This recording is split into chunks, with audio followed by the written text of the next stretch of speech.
আমি এই মুহূর্তে আছি সিডনির অপেরা হাউসের সামনে। আলহামদুলিল্লাহ, এই স্থাপত্যশৈলীটি পৃথিবীর অন্যতম একটি স্থাপত্যশৈলী। তো আসুন আমরা এর সম্পর্কে কিছু তথ্য জেনে নিই।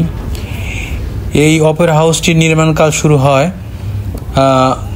2 মার্চ 1959 এবং এর নির্মাণ শেষ হয় 1973 সাল। দীর্ঘ এই নির্মাণকালের অন্যতম কারণ হচ্ছে কর্তৃপক্ষের অর্থসারে গড়িমসি, তাই জন্যে মাঝখানে এর নির্মাণ কাজ কিছুদিন বন্ধ ছিল। এর টোটাল নির্মাণ ব্যয় হইল 102 মিলিয়ন। এই অপেরা হাউসটির উচ্চতা হচ্ছে 213 ফুট এবং এর দৈর্ঘ্য হচ্ছে 600 ফুট, প্রস্থ হচ্ছে 394 ফুট, আর এটি 4.4 একর জমির উপর বিস্তৃত।